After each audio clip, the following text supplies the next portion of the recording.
in 6 months of training and preparation. Inside Story recorded how this Oxford 8 was selected, how they prepared for one 17-minute race, and how in the event both crews broke the record. Stroke. Calvert, don't pass, go to Middlesex, Calvert. Calvert, stay on your slowly station, Calvert! 33 and 34, Dan. 33 Andy, 34 Jamie. Andy 33, Jamie 34. Okay, I want you straight on that course there. No closer together. Take your corner, John Calvert. Round you go, John. I would like to have seen Mason and the losing crew, actually. Yes, Mason is better after he rode for 5 or 6 minutes, isn't he? In a winning crew. 32 by Baird. I want to look at Pike, Wright, and Wiggins. Yeah. What do you think? Because there was a point when Jamie Pike's crew looked as though it might have gone in front, didn't it? You know, they were running very well. Yeah, but I think then Baird did a good job at the right moment. Yeah, very exactly. So in a way, I think that question was answered. So it's a matter almost of, Pike for the 2-seat. It's really the first time that we get all the coaches together to have a look at all the people performing. Obviously, we know what we feel about the various contenders, but it's interesting to see the various performances in this trials race. So we're fighting Wiggins against Wright in seat racing. It would be interesting to see the efficiency of Edwards against Graham, perhaps, just to see how efficient he is and whether he could be a 7-man. But I thought Wiggins was doing quite a good job at 7. Considering that change, I thought rather exceptional. Look, Edwards was quicker up the catch today than he was last term. Yes. It might be only a gradual improvement, but it's definitely improving. I think he's improved definitely throughout the format. I don't think you've got Edwards at 7, though. No. I think he could be 7 eventually. In a few weeks' time, but I think that temperamentally he might be a little bit I think so. young. I don't know. Do you think? Probably the hardest problem this year was the actual selection between about 3 or 4 men. There was so little between a few of them that it was a dreadful decision to have to say, well, this man is in and this man is out. It was making very, very little difference. That particular position is so important, isn't it? But it's worth taking a lot of trouble. It really is, I'm sure it is. Then the other thing is really, it almost comes down to Wright against Pike, doesn't it? You know, and it's always terribly difficult to be absolutely fair to everybody, and it's heartbreaking. People do put an awful lot of store on running in this little boat. For once, Oxford are the favourites, which is cold comfort to their supporters, for over the years the Dark Blues have had an infuriating habit of coming in second, however fancied. The trials races on the Thames, meanwhile, have sorted out 7/8 of the selectors' problems. It's that 8th place that's causing the trouble. In contention, and the selectors are in an agony of indecision as to which 2 they should condemn to the obscurity of ISIS, the reserve crew. Poor Wright really has come out so well in individual tests, in sculling, in running, in the 4s. He's won all the way through. Paul is extremely useful, but is small, and in a boat race especially, which is really an endurance event, size is quite important. John Wiggins is new this year, but he has a very impressive record behind him. He won a silver medal last year, a bronze medal the year before that, and a bronze medal the year before that at youth level in the World Championships. Really, that goes a long way in his favour.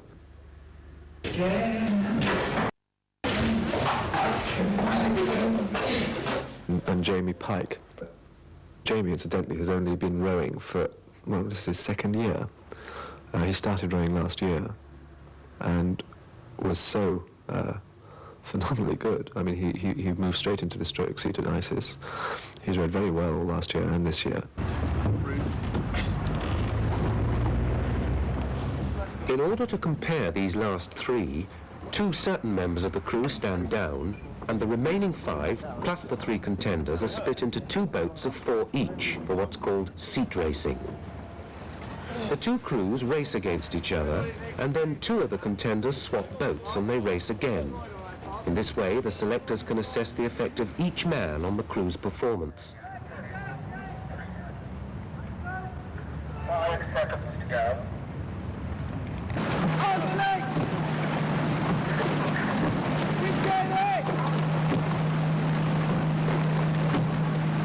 And the fog.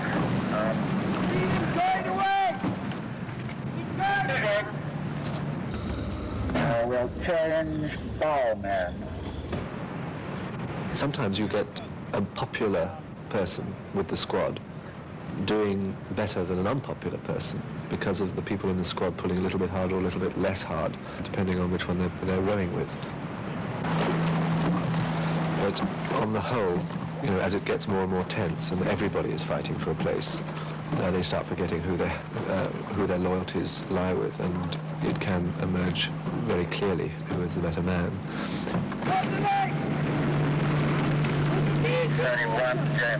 We've been racing them off over and over for the last week, and quite frankly, there's very little to choose between them. At the moment, they're neck and neck.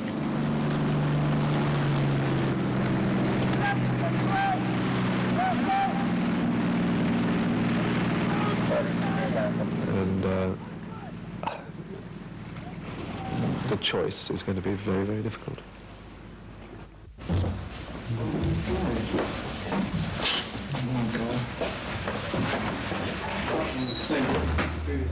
No, I wasn't. It was given as 1 3/4. There's not a just involved in the sort of calculable difference. Right. Well, Can you get changed though? it looks like it was pretty inconclusive once again. Yes, again. There's not much to tell between the two of us. You know, it was 4 foot one way, 4 foot the next. Just enough to prove ourselves again tomorrow. Either that, or it's all down to the erg. The ergometer, which should finally sort out who rows in the blue boat, Are you ready? and who rows for ISIS against the Cambridge Reserve crew Goldie. It's a rowing machine which measures the gross strength of an oarsman over a given period. Topolsky will compare the scores and also observe the contenders' reactions under pressure. Wiggins has not used an ergometer before. We've had people collapse on it, and we've seen people go blue in the face, and we've seen people calling for their mother, and they've faced this machine with real trepidation.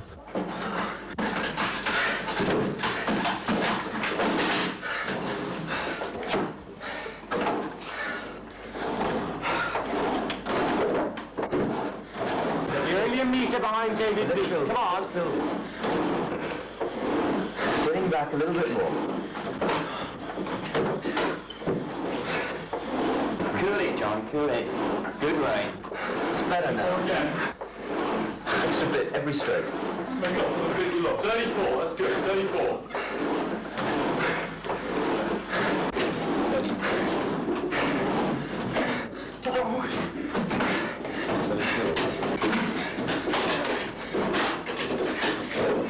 Stop.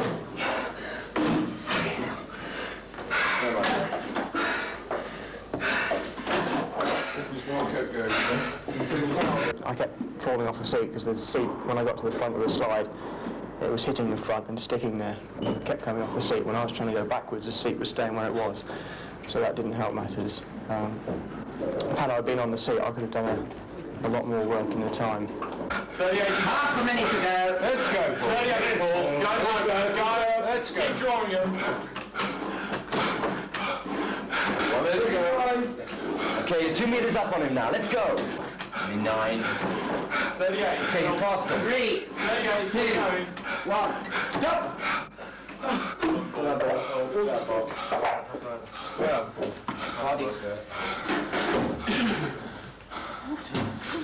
Both John Wiggins and Paul Wright have recorded similar, rather low scores. 39.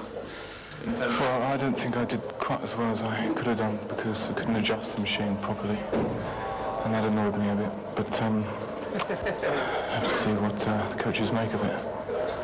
They'll make a decision this weekend.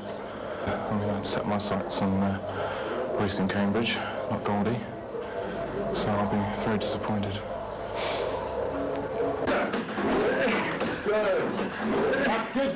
Jamie Pike, however, is doing extremely well. It's his final year at Oxford, and this will be his last chance to make the boat. 3 ahead of Andy, 3 ahead of Graham on that minute. Come on, Jamie, now go! 99! 200! 10 seconds to go. Ready, pull up. That's it, go on, you're beating Bob, you're beating Bob! Come on, Jimmy, right through, right Good, Jamie, go! 3, 2, 1. Beautiful, beautiful. How many in the last one? Got a good score. Trouble was, I had a bit of a bad day yesterday. So it's all evens it off, I suppose. Yeah. I've been at it for about, what, 3 months now. 2 months training bloody hard. So, you know, you put everything on it, you set your sights, and obviously when you don't make it, it'll be a hell of a disappointment. I mean, don't, you know, not supposed to say it, but I don't really want to row for the second crew 2 years running. I mean, we won last year. There's not much more to do this year. The 3 contenders are kept on tenterhooks for over a week while the coaches deliberate. The first thing the successful man will do is to go to the tailor to be measured for his blue suit. I gather you're the final selection. We must congratulate you. Yes, well, they made their mind up after about 2 weeks of various competition between the last 2. Oh, that's fine, good. Anyway, you're in now, and we're optimistic for winning, eh? Yes. Good. Thank you. Now, where do you like to wear the trousers? Fairly low on the waistline? Yes, fairly, yeah. That position there all right for you? Do you wear very high heel shoes? Yes, my one pair of black shoes is very high. The choice is John Wiggins, more on the basis of his impressive past record and the coach's intuition than any concrete evidence. It's a crushing disappointment for Jamie Pike and Paul Wright. And Pike, thwarted now of ever winning a blue, causes a stir by refusing to row for the reserves. Instead, he concentrates on his approaching finals. It's just not important enough for me to justify that the fantastic amount of time necessary to be spent. The coaches say I'm, you know, chickening out, but there comes a time when you have to think and get your own priorities right. And I mean, they got their priorities right by not giving me a place in the blue boat. I'm slightly bitter, I suppose, in a way about it. All my friends are rowing the blue boat, and we've been rowing as a squad of 10 people since the beginning of last term. But Paul Wright continues to train in case someone drops out of the university boat. The reason I wanted to get in that crew wasn't for a blue or for the kudos of having a blue. It was the race against Cambridge. I know it sounds corny, but I really did want to beat Cambridge, race Cambridge and beat them. Some people perhaps think of it more in terms of a blue. Certainly when chatting or talking between the squad members, it's the blue boat, and when I get my blue and he's a blue, and etc., etc.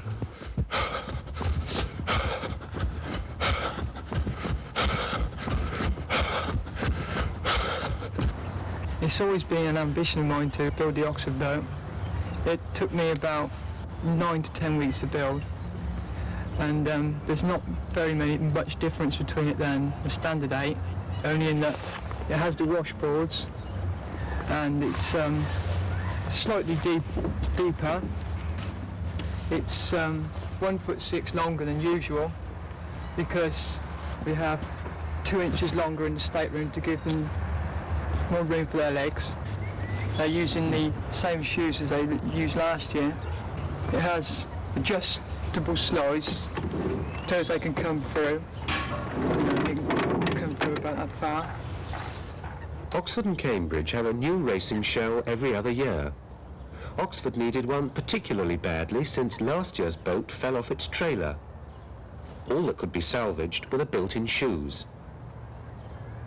It's 6 weeks before the boat race, and today will be the first time in the water for this boat, and the first time together for its crew as a crew. Hands on. Ready. Lift.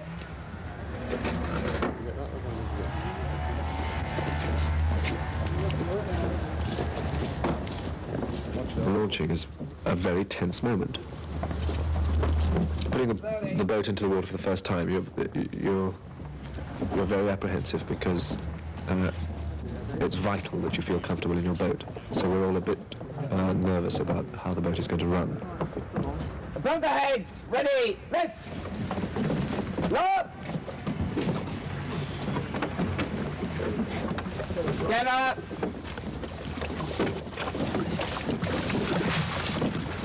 They were using new blades as well, so all the ingredients were there for really a very difficult and awkward outing. Forward. Ready. Set.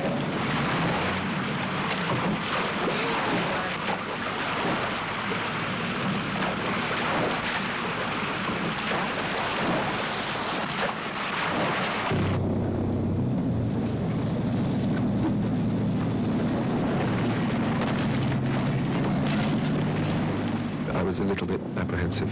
Almost from the first stroke, they seemed at home in it. Just watching them, one was terribly excited, just seeing the way they took to the water, because the power in that boat, and the way the boat carried them and ran without any pause, it's very exciting. It's going to be a good crew. You reckon? Now just a little more on the catch. You enjoy the feeling of creating something, the pleasure of seeing a crew at one stage and forming some sort of plan or making a diagnosis of what you think is right and wrong, and then trying to create this atmosphere of people enjoying it and seeing certain results come. Good. You do get pleasure, I do, out of seeing that. Obviously you get a certain amount of pleasure out of thrashing a crew.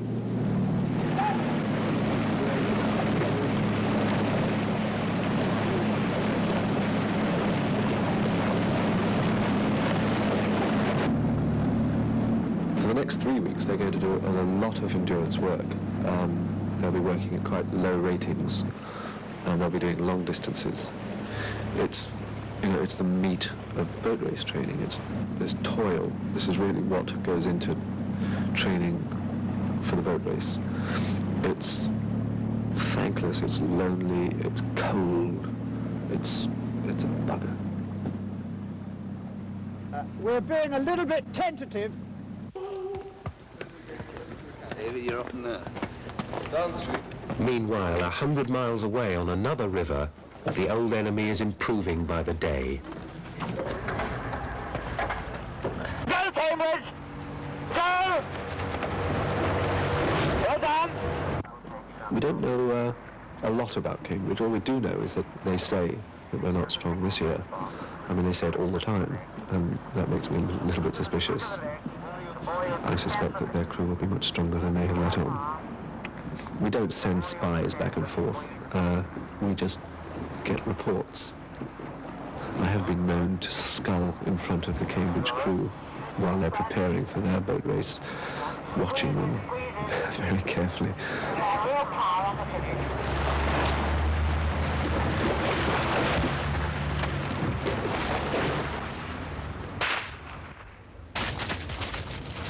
Socially, Oxford's crew of 76 came in all varieties.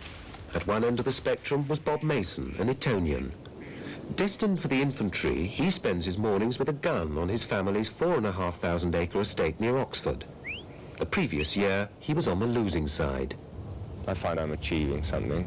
I find it's a reasonable way of spending one's afternoons. It's better than just slouching around or doing nothing or something. The actual race comes as a bit of a shock, I think, the first time we get out there, and there's a helicopter flying overhead and there's a lot of launches messing about, and it's not quite what you can prepare for, the actual race itself. But I think things will be a little bit different this year as far as I'm concerned anyway. But yeah, it's just very exciting. It's absolutely awful losing, unbelievably bad losing. I didn't expect it to be as bad as it was.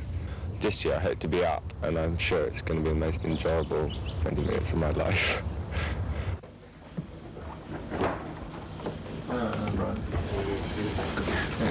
At 16 stones 5 pounds, Stephen Plunkett is the heaviest man ever to row in the boat race. He wants to be a barrister. Somehow, he finds time for student politics, for hours on the river, as well as the demands of his tutor. Okay. I think the first thing is next week's tutorials. Have you decided what topics you want to do? Yes, you probably know I'm going down to London next week on the Tuesday. The only other time I can think of will probably be early next term. Well, would you take radical objection if I held this tutorial over to an extent? No, not at all, because I've already done the work and it's just a matter of clarifying a few points. Okay. Well, today's topic, rights and property. You have to sit back at the beginning of any year and set out priorities. You cannot burn both ends of a candle. You've got to realise that you'll be spending up to 6 hours each day on the river, or in the gym, or running. And if you don't start off level-headed, you're soon going to end up rowing badly in the boat, coming out in the evenings, and not doing adequate work to cover the week's tutorial work. So you have to sit down and realize that if you don't cover both well, if you don't allow yourself the time when you get out of rowing to do the work, well, you're just going to end up, in fact, you probably could be sent down.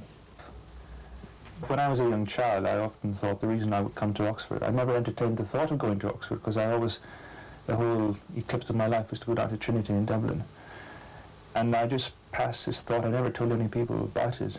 And no, I never told any person about it in case they thought it frivolous, of coming to Oxford simply for the reason to run the boat race and help Oxford win. This was after 3 or 4 times Oxford consistently lost. But I just want to be included in a crew that, and I think this year's crew is like this, that people will look back on and say with a lot of pride, and certainly Oxford men anyway, holding their heads up high, that was a crew in a dozen. David Edwards for number 3 is at St Peter's, one of Oxford's newer, less traditional colleges. He's only the second St Peter's undergraduate ever to make the blue boat. It's not a race like the Olympics where you personally might get a tremendous amount of satisfaction from winning it, and you might feel you're top of your class, because you don't. I mean, there are crews faster than Oxford and Cambridge, but it is a very traditional thing, and you can get into being in the traditional part of rowing quite a lot. And you talk to a lot of people who haven't rowed in the boat race, and they all say, well, the boat race is one of those things that all oarsmen should do. Trousers feel comfortable, David? Yeah. Good. This is very nice. And this is the jacket. I'm sure you're going to be delighted with this. What have you been waiting for? Yeah.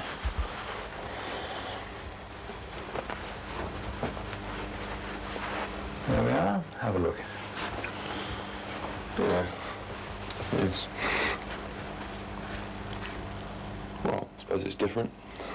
It won't mean that I go down wearing my silly little Oxford cap on boat race day and talk to all my old friends about how great we were in our day and how the modern crews are no good at all, and things like that. Or go to Henley in my white flannels and white blazer. Sorry, it'd be blue blazer, wouldn't it? Yeah.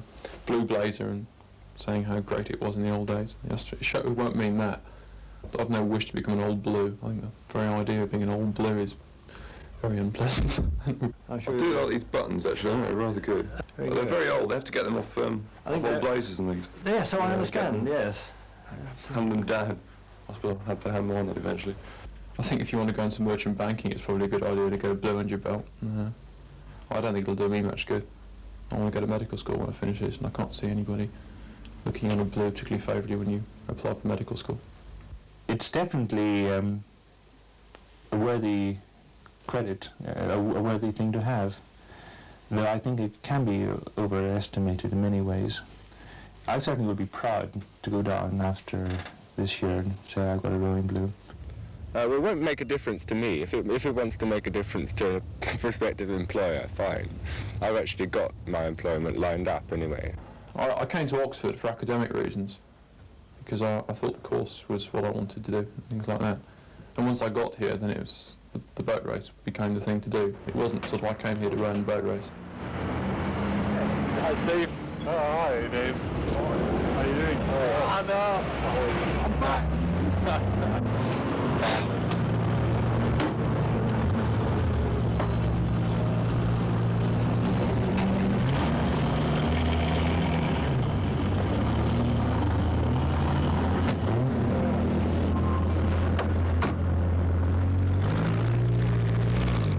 And the closer you get to the boat race, everything really centres around meeting at 1 o'clock, getting down to the river, doing the training, coming back, doing the land training, because they run in the morning before breakfast, they do their rowing in the afternoon, and they land train in the evening.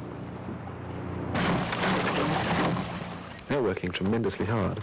They've been doing this really since October, but now the pressure is really on because it's the first time that they're working together as a crew. In a way, it's exhilarating. But after a few days, that exhilaration will wear off and they'll get down to the real grind. And it is a grind. It's exhausting work.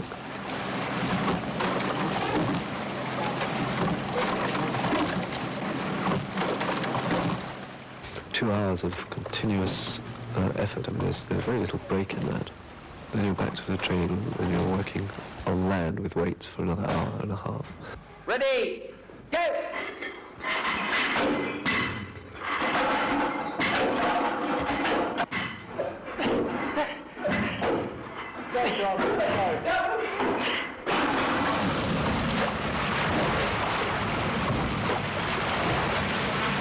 Just a tiny bit more time at the finish with those legs down. Here's the Pike. There. Just there. It's the actual satisfaction of trying to do something as best as you can. To try and get 8 people who are all different sizes doing exactly the same thing consistently for 20 minutes. And the sheer satisfaction from being able to know that you can do this, let alone the aesthetic value of feeling the boat going well, is an enormous satisfaction on the boat. Leap on it!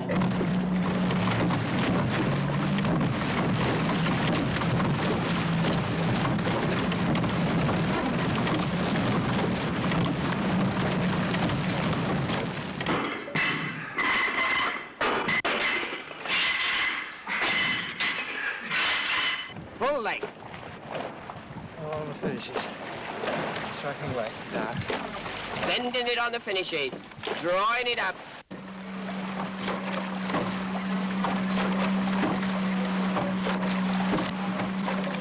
Anything that's technically difficult is bound to be appealing, but above all, it's because you're going to win. It's a chance to do people down. If you have a bad outing, it's very easy to get morose and troublesome about it. I mean, there's nothing quite worse than being with a crew that's going continuously slower.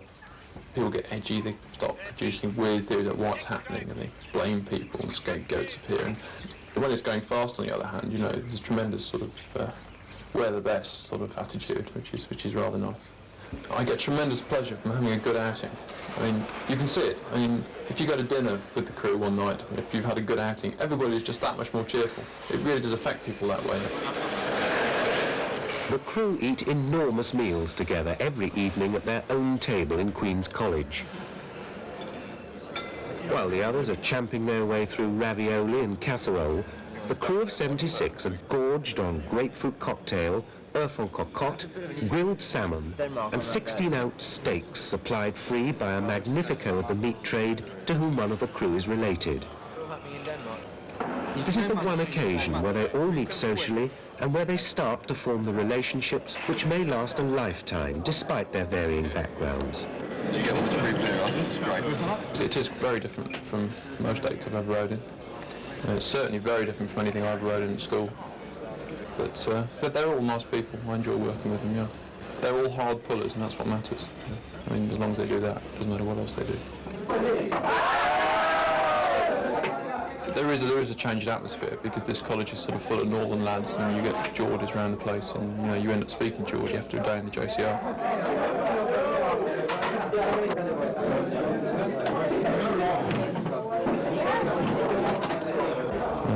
Full of Newcastle lads, Manchester lads, all basically pretty down to earth, They like their football much more than they enjoy rowing, this sort of thing, and it's pretty sort of basic, this place. I mean, it's about as basic as you get anywhere in Oxford.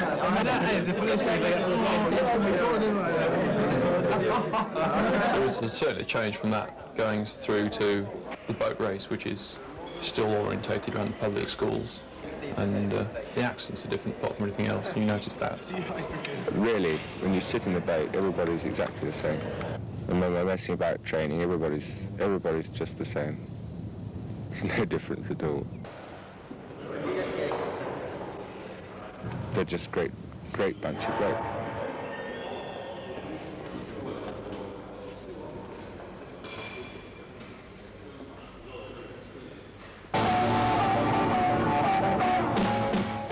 The boat race is now only a few days away.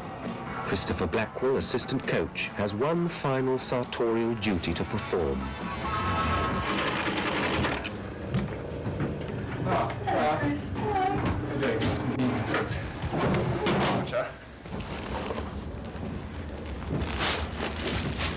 definitely did these. Done my own. Yes, the letters come out thicker than before. Yes, I think they have actually. I think they'll be fine. I mean, there's no sort of particular... They do vary from year to year, century to century, more or less. So I think that'll do. It'll have to, actually, because in the time available, it wouldn't be possible. The ribbons, you've done those beautifully. Now that actually is, you know, as I was saying before, was something very important, because last year they just didn't seem to belong to the sweater, which caused a lot of consternation. Yes. That's nice. You must let me know what I owe you, though, as well. Yes. Well, do you want an invoice? Have you got an invoice? Yes. Yes, it's one here. Good idea, I think. And then I can give you a cheque, and then at least you won't think I'm sort of escaping with the merchandise, never to be seen again. The crew have been living in a rented riverside house near Putney for the last fortnight. After 6 months of living like monks and working like Trojans, the purpose of it all is a mere 24 hours away, and Oxford are clear favourites to win, which generates its own pressure. So Daniel Topolsky's concern now is less for perfecting technique than cooling fevered brows and soothing ruffled nerves. The atmosphere is utterly informal. We dress up one night for the old blues, the old blues, the 90-year-olds who come in. And apart from that, it's very, very relaxed and informal. It's just music, reading, lying down, relaxing, watching television, watching films. I don't want the line on there anyway.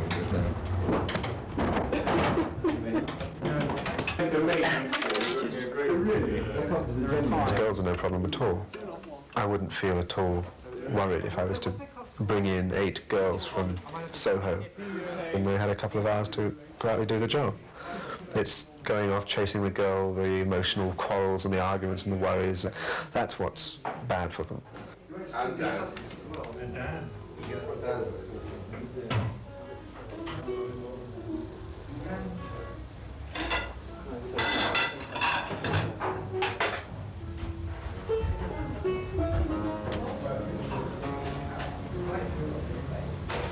Hello.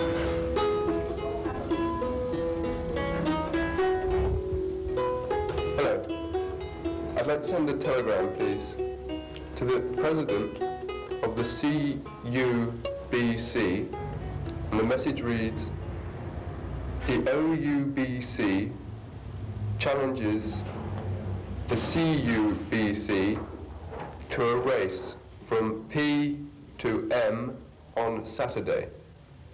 Full stop. Yes. Class is where we give Jim his vote of confidence. Find the sun, please. Make no mistake, they are fit, tough, and relentless. And we get put in between Ireland and the Ireland-Scotland match. We're half-time entertainment, you know that? That's quite good, actually. We'll get a good audience. Yes, there we go.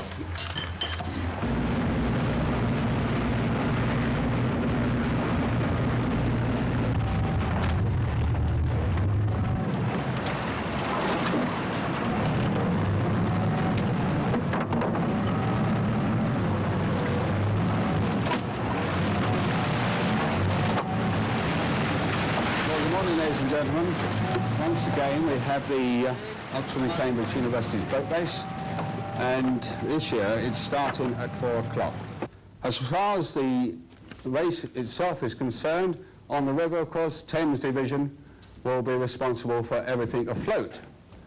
But we will be responsible for the land side of the race from Putney Bridge to Beverley Brook. I don't want to kind of talk too formally, if we can help. Really, I think we just want to think about what we've been talking about for the last 2 weeks. The danger is, if you're so sure that you're going to win, you don't have that meanness, you don't have that viciousness about the opposition, because you've basically thought that they are nothing. Now, Cambridge are going to go all out and balls out for that first 3 minutes. They've got to go as hard as they can. And if they don't, they've had it. You are on top, they have got to rattle you. So, do not expect to take, as the papers have been telling you, a length in a minute. Don't expect that, because that's not going to happen. Don't expect to have a length by the second minute, because that's not going to happen. If it does, well, great, thank God. But do not expect it. You will start to see yourselves going away when you turn the screw around that first bend. That's where you're going to score. Keep your minds in your boat. Never look at the other crew. Ignore them. You'll see them soon enough. Truly you will. But do not look at them at all in the first minute.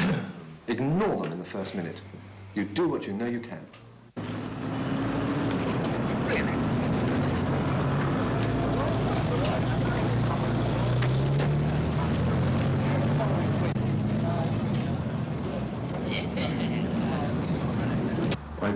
I want you to think of yourselves as executioners.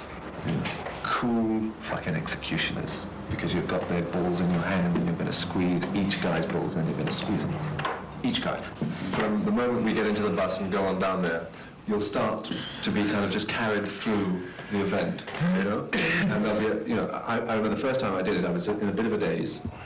And it all just kind of went. And I didn't feel that I was just glad I'd been well trained and brought to the point knowing, going through it all automatically. Yeah. So I wasn't really thinking that much. So, if that's the point, if you suddenly feel that you're in a bit of that daze, just give yourselves those 3 or 4 points. I'm sitting back, I'm getting my hands down. I'm getting my hands out of trouble, I'm sitting back, I'm not making mistakes. There's another one coming down now, Joe.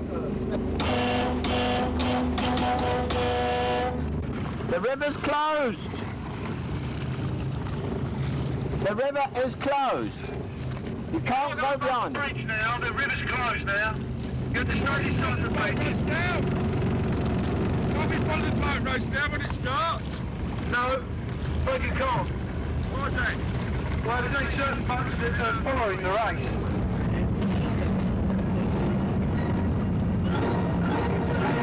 James Bond. Sorry, we can't punch anything else. Thank you very much. Thank you, guys. Thank you. Thank you very much. Bye.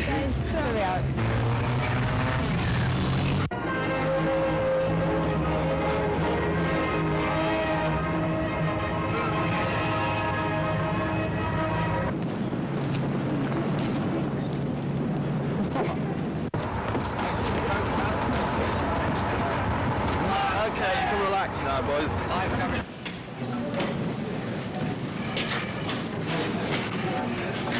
On the sunny side, feel like hell off the start. Sit back and we do exactly what we said on the bend. Push after 2.5 minutes. Okay? As I say, keep your Good luck. I love you all. Swim out, was it good? Let's go. We love you, baby.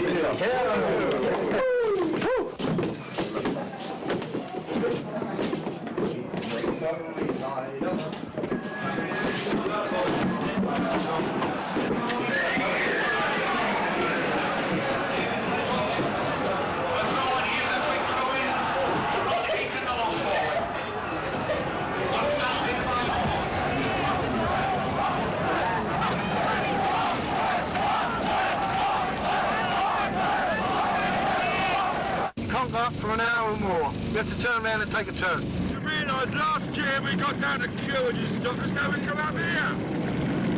No, you can't go above the bridge now. As the world knows, conditions were perfect and Oxford won in record time. But there was something not far short of exaltation to be one of that 8 at that moment, which transcended minutes and seconds and winning. When you look back, just on the stake boats, you think, my goodness, it's all before us. Every second feels like a minute, every minute an hour. We're so psyched up, ready to pulverize, to really make each stroke personal and bring this personal element of, say, your opposite number in. And so you hit the water as hard as you ever can do, but of course keeping calm all the time.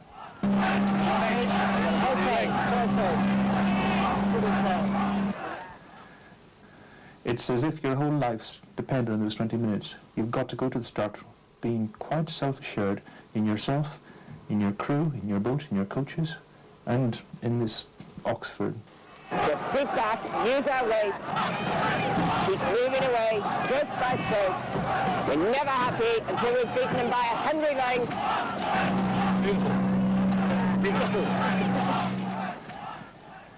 And then, of course, the final finishing line, the last minute, you just blow it and you pull everything into it as if this was the last minute of your own life.